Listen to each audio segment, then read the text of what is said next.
it's Leah Brick, Executive Director at SASH.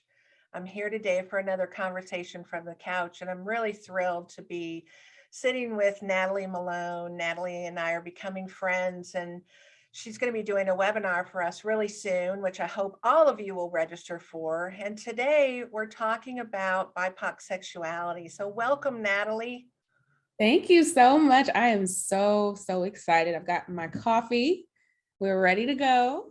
Good. I got mine too. So here we are, conversations from the couch with our coffee. So today you're joining me because we want to talk about BIPOC sexuality. And before we get there, why don't you tell us a little bit about yourself, Natalie, and your background and how we ended up coming together. Yes. This has become such a narrative. The more I've told this story and how it's all like come together. So I think it's easiest for me to capture it in that way. So I am a counseling psychology doctoral student at the University of Kentucky. My background is in psychology and neuroscience with a Master of Science degree in counseling psychology. So I've always known I've been really passionate about psychology and just understanding why we do the things that we do. And alongside that, I've always had this budding interest in sexuality that in many ways was minimized or redirected once I got to undergrad.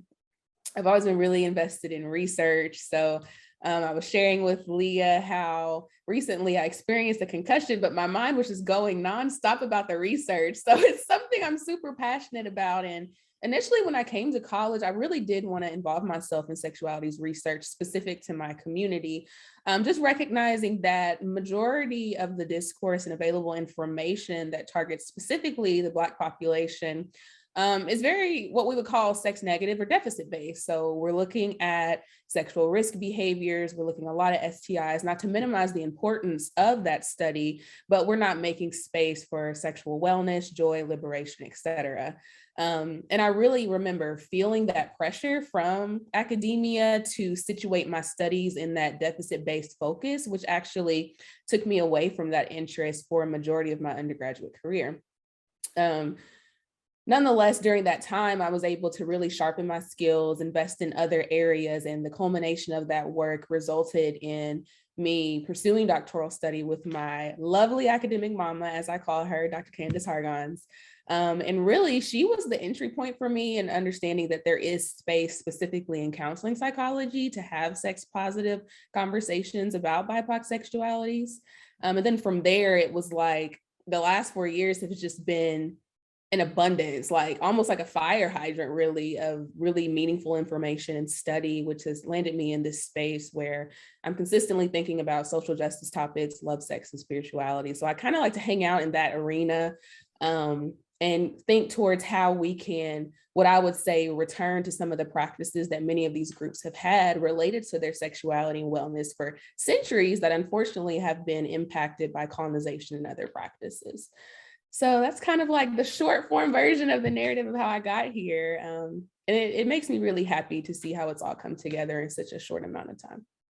Well, and we got introduced to each other because I was looking for somebody to do a webinar for us during Women's History Month, which, sorry, folks, if you're catching this, we're actually going to be next month in April because of Natalie's concussion. But we got introduced through Dr. Lori Mintz, who did our Summer Institute last year. And I'm just so thrilled that she introduced us to each other because I can tell that it's going to be a lifelong relationship, or at least I hope it is. It feels like it. You're one of those people that it feels like I've known you forever. Oh, thank you. So, no, it did feel that way. Like I felt like it was super cozy, and honestly, like SASH just can't get rid of me now. Like I'm here. So I mean, we're family at this point. well, let's jump right into this discussion. And what I really think it's important for us to talk about is that brief history about sexology and sexology studies and how colonization impacted them. Yeah, definitely. I think that's a wonderful starting point. So many times I think we talk about what's happened or our outcomes, and we don't take the time to look through the contextual history. So this is actually one of my favorite topics that I guest lecture on. And kind of the place where I like to start when I'm doing those lectures is just with definition to bring us into the space, but also who I am in relation to the work. So I'm a qual baby, like I love qualitative research, and we do a lot of positionality, which is where we address our standpoint in how we engage different topics and ways of knowing. So I do identify as a Black queer woman, and within that, there are so many strengths, but also recognized areas of marginalization due to colonization and other oppressive forces that have taken place in this society. So I talk about this information from the place of feeling the effects of it and having to work through it. That's a continued process. However, at the same time, I find myself at this very unique space where I've been granted access to a lot of the literature and resources to understand what colonization means, that can then inform talks like this and lectures and research. So what do we mean when we say colonization? A really simple definition I like to use from U 2015 is the expansion and maintenance of the power of one group of people over another. And typically in the United States, that's taken form in our conversations around slavery. So the transatlantic slave trade, and how that's influenced, especially the lives of Black and Brown people. But we also know that colonization has been a global practice as well. So something that I'm challenging myself to be more mindful of in this journey is really thinking outside of that context of the United States and thinking about how colonization has impacted other areas in the world as well. Typically, this is also stemming from folks of European descent or background. So recognizing that in Europe is where a lot of global travel, but also, unfortunately, colonization occurred that positioned many groups of people as a racialized or ethnic other. We even know when we talk about race and ethnicity, these are social constructs that have been created over time. So when we think about drawing that specifically back to sexuality, over the course of that colonization, what we've seen is this idea of the racialized other, which really situates a lot of the groups that were impacted over the centuries of slavery and colonization in the world as different than what the norm should be. Another way that we may talk about this in the United States is our ideas around whiteness norms. So because of that, there is often this process of a right and wrong dichotomy where we think that some of these larger privileged identities, such as white, thin, heterosexual, cisgender, all of these things working together identify a right way of existing, and anything outside of that is going to be considered wrong or othered. Additionally, from that and that colonization, some of the outputs of different stereotypes and schemas have emerged for various groups, which over time have reinforced these ideas of who we are. I'm sure as we have the conversation more in depth, we'll get more into that, but an immediate example I think about specific to my studies would be Black women's stereotypes. So this idea of a Mamie stereotype or caricature, for example.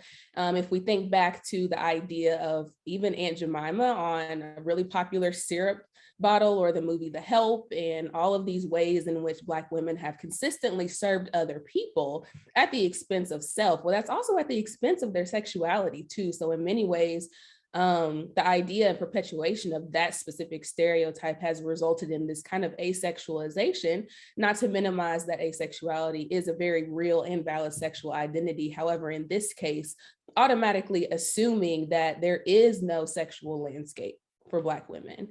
So that's just one small example in a larger scheme of centuries of a practice. And speaking to that centuries piece, as you can imagine, this becomes very subtle. It becomes very ingrained in the bedrock of how we maneuver in society. It becomes prevalent in our medical interactions and providers, and so on and so forth. When I hear you talking about colonization, and I think colonization is kind of it's such a broad term. It really encompasses so many things. And you're talking about going, your own thought process is going outside of just the US. And I think about, and correct me if I'm wrong, but I think about, and not to say that this is bad, it has a lot of value, but religious groups who go outside of our country and try to convert others to Christianity when they have their own faith. And am I correct in saying that that in essence is a form of colonization, is it not? Absolutely. And I'm so glad you said that. My little insides got excited because one of my areas of research is this idea of spirituality. So recognizing that religion and spirituality are separate things, but in the colonization of various groups, that has meant imposing European standards of Christianity, right? And what we know about Christianity, not to say all, because there are many liberated theologies that exist. There are a lot of different spectrums within religious and spiritual groups that are changing, but unfortunately that's meant imposing those ways of knowing too. So a very prominent example that I'm thinking about is that in many ancient and culturally congruent, specifically to the African diaspora, in my case, there are multiple genders. We've never had this dichotomy of male and female, woman and man. But then when you think about how, for example, some doctrines and teachings of Christianity might be against that or think differently. That's a really perfect example. And a lot of times it's meant returning or unearthing these ways of knowing that groups have always had, which also includes sexuality. So specific to religion, sometimes we see that sex is a sin. It's made out to be a really bad thing when it hasn't always meant that for different groups, nor has it always necessarily been the standard for just predominant Christianity, as we think about one of the larger beliefs in the United States, at least. There are many theology scholars who are challenging the way that we've come to understand the Bible and how it's been passed down through so many different hands and iterations, and what that's meant for how we talk about sexuality in the context of religion and spirituality. So Right. I think you're right on track with that. So you talked about the influence of colonization, like where we started, you know, how at least the US, how things started in the US, but there's an ongoing influence in how colonization continues to impact sexuality and especially studies around sexuality. Absolutely, absolutely. You said that in one example that came to mind for me, just kind of going back to the piece around stereotypes. So recognizing that different groups have different stereotypes that connect back to their sexuality. I think about the story of, her name is Sarah Bartman, or the Hottentot Venus, who was a woman of African diasporic descent. And unfortunately, during colonization practices, she became part of what we would think of as a European show. Another more stigmatizing way that's been captured as a trigger warning is a freak show, for example. And what that meant for her is that her body was often put on display for others to see based on the size of her breast and her butt and all these areas of her body. If we connect that happening then to now, we think about how Black women's bodies may be, or Black women rather, may be reduced to their bodies, how there is this kind of like watchfulness or hypersexuality applied to that process. In many ways, it almost seems animalistic in a way, because we think about viewing animals hopefully at an ethically correct, conservatory, but we go to a zoo and we view animals. And unfortunately, there have been many people, humans, who have been treated in that way. And again, over the course of time, it's become more subtle, but it still is in fact a thing. That can even influence how many folks may think that they can immediately gain access to Black or brown bodies. And unfortunately, that has informed sexual assault, it's informed rape culture, and many other things as well. I think, listening to you talk about the subtleties, I think that's, for me as a white woman, that is one of the challenges that I have, is how am I perpetuating the colonization, and what am I doing?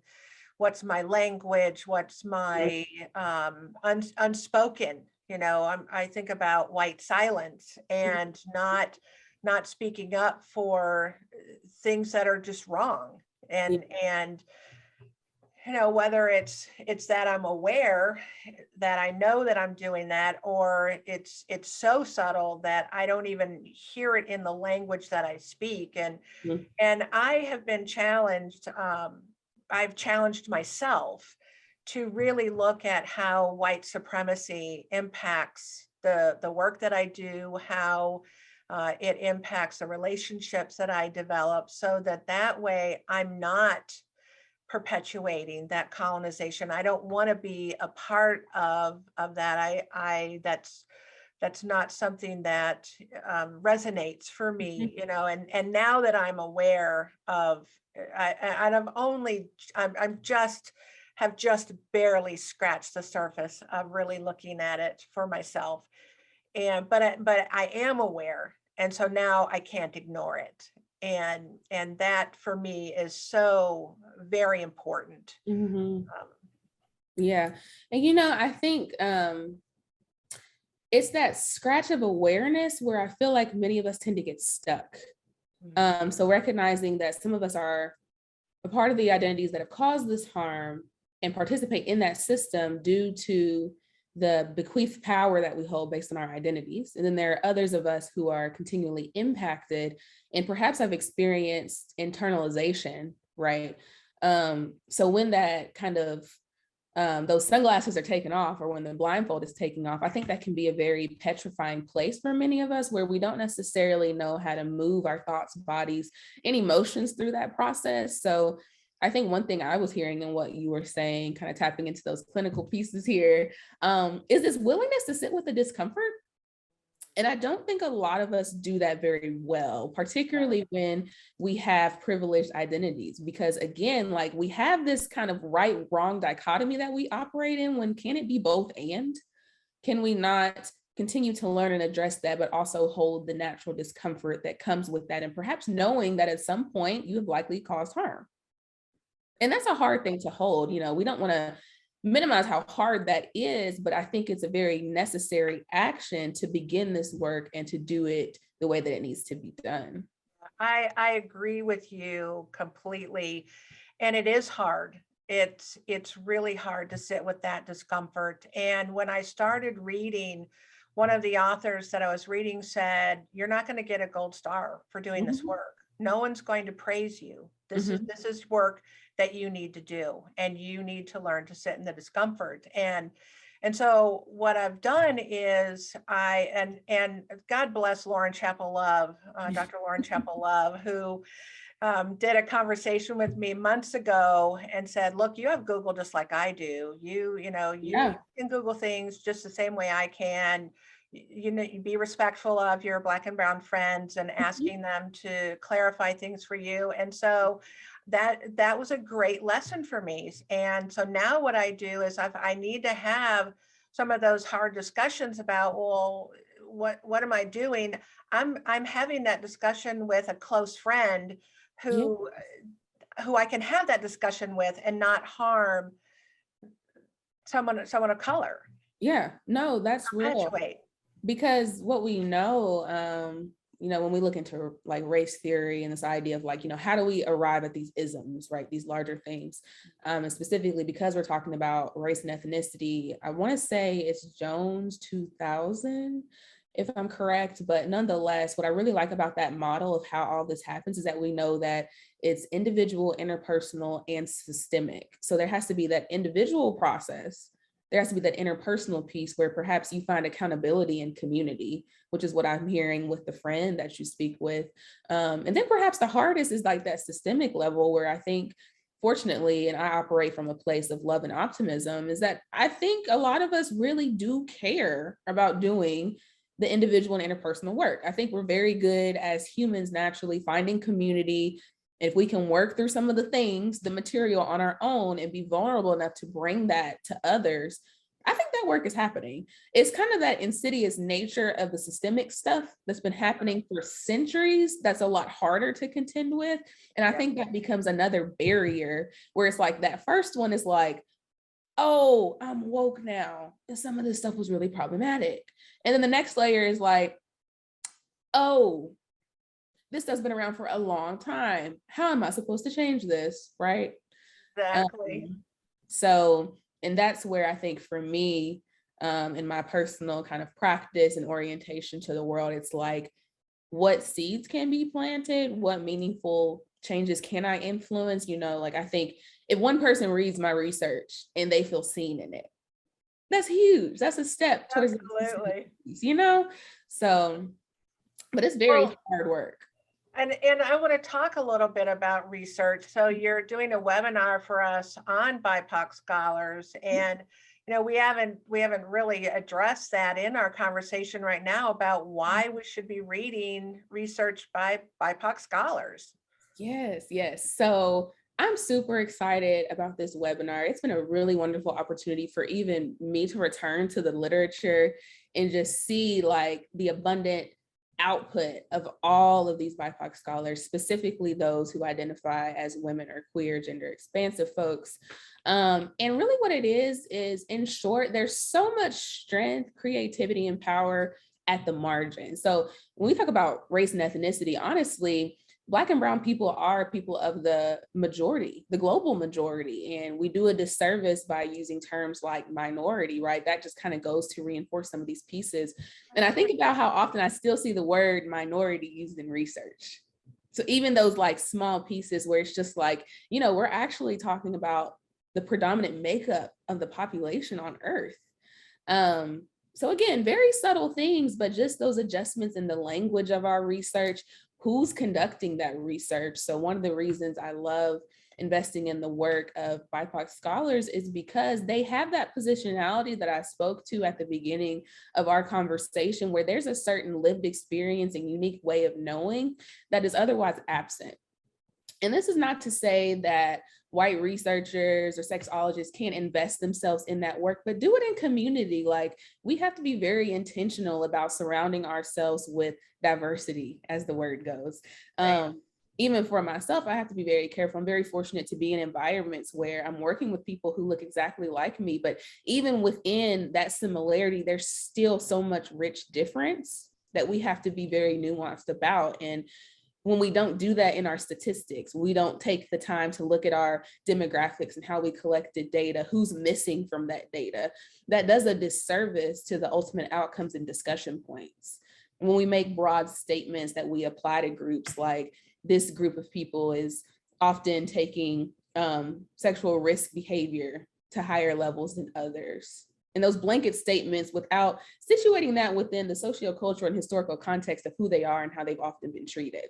That's where our research tends to fall apart. And what I've found is that oftentimes BIPOC scholars are the people who are leading research to be more well-rounded, more culturally congruent, and really taking the time to analyze their data in a way that says what's actually going on here that's getting missed in the Western way in which I've been taught to do science. Right. Well, and, I think about the statements that you just said, this particular group does XYZ. Mm-hmm. And, that gets perpetuated. Going back to our previous conversation, it just gets perpetuated, right? So one person says it, then another says it, then another says it, and it just gets carried on. And the next thing you know, we're writing our studies saying minorities do XYZ and not really taking that into account. And in my own research, so when I was doing my dissertation, I had a really hard time finding women of color. My research was on women executives within the substance abuse world. And I only could find one woman that was willing to respond to me. Now, maybe there were others, but one woman, one Black woman who responded, and her content was so rich. Mm-hmm. And that was, for me, unfortunate that I couldn't find more women of color that I could include in my study to really understand what happens for women of color as they try to advance themselves within the executive world. Yeah, absolutely. And I think with that, we also have to think about the fact that as we're moving through this work, there are even small things. I was thinking back to recruitment strategies and how one practice that I've seen many of my colleagues use is adding their picture and a bio about who they are to their flyer. So it's like, if you're going to be so vulnerable as to give me insight to who you are as a person, because we're writing about people in research. We say things like participants and subjects, but these are people. So if you're going to be so vulnerable as to honor me with your story, let me give you that insight to who I am as well as a researcher. And recognizing that for many of these groups, unfortunately, research, academia, science as a whole has been a very harmful place that is not to be trusted. So there has to be a process in that, particularly for our folks who might present as white or be white identified, where it's just like understanding not everybody's going to want to talk to you in the first place, and that's okay. But also, here are some ways that you can honor the contributions that those folks are willing to give you.